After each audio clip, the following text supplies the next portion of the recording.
The sky was burning purple when the first ships arrived. Towering silver spires hovered silently over the cities, reflecting the last rays of sunset like floating cathedrals. Lena stood on the roof of her apartment, her heart pounding. She had seen the leaked videos online, the glowing symbols, the mysterious lights in the night sky. But this was real. They were here. For 3 long days, the world stood still. No attacks, no communication, no explanation. Governments panicked, militaries armed themselves, and yet the ships remained silent. Then, on the 4th night, a single word echoed through every device on Earth. Choose. Lena felt it deep in her mind, as if the word had been spoken directly inside her skull. Visions flashed before her eyes. A future of technological marvels, humanity merging with the visitors, curing death itself. And another future, dark and terrible, filled with war, fire, and annihilation. Around the globe, millions experienced the same visions. Some fell to their knees in awe, others screamed and destroyed their devices. Lena's fear was replaced by determination. She had to understand what the visitors wanted. That night, she received a message from a stranger. "Meet me at the abandoned subway station, midnight, if you want to fight back." Curiosity and courage pushed her forward. Underground, she found a hidden group of scientists, hackers, and soldiers. They called themselves the Resistance. They explained that the visitors could influence human thought, subtly at first, offering power in exchange for submission. Their goal was clear. Humanity would be absorbed into the visitors' consciousness if no one acted. Lena learned more about the strange connection she felt to the visitors. They were not entirely alien.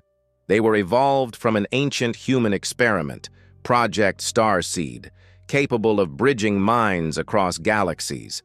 They could see her memories, her fears, and her hopes. And in return, Lena began to sense their true intent. Not all of them sought domination. Some genuinely wanted cooperation. The visitors' fleet hovered above the city, cutting off communication and watching, waiting for a response. The world held its breath.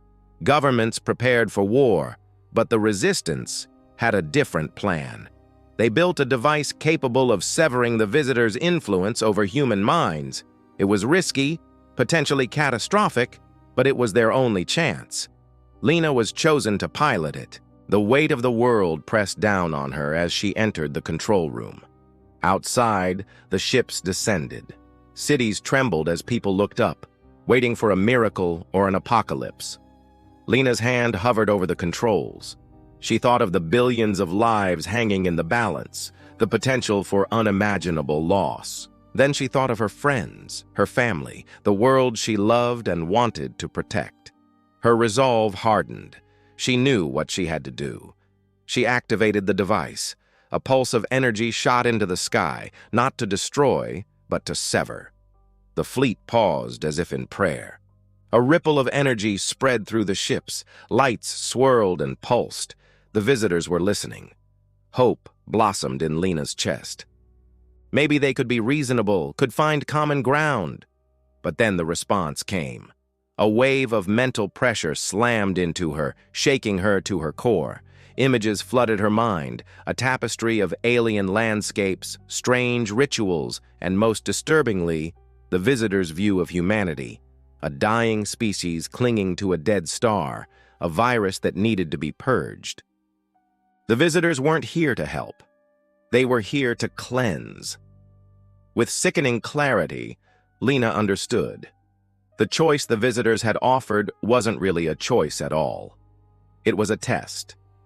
And humanity had failed. The ships began to descend, their shadows falling over cities like a harbinger of doom. People screamed, some in terror, others in defiance. As the ships drew closer, the visitors' presence became overwhelming, suffocating. This was it, the end of humanity.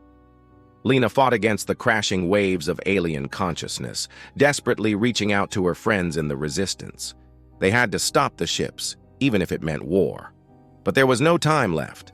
The visitors had made their choice. War it would be. The fleet reached down and plucked key figures from the resistance from their beds, from their homes, from their hiding places. Then they cut off the heads of the vipers. Humanity had lost its best and brightest. There was no hope now, only resistance. The cities were under attack. The visitors' weapons were unlike anything humanity had ever seen. Powerful, precise, devastating. Major cities were wiped out in seconds. But so were entire military bases, along with the aliens who occupied them. It was a massacre. From the control room, Lena watched the carnage, her heart breaking. She had failed. She should have known better than to trust the visitors. She closed her eyes, waiting for the inevitable. When she opened them again, she saw the sky was no longer purple, but filled with stars. The glow of the alien vessels was soft, not weaponized. Outside, life stirred. It was morning. The visitors had retreated.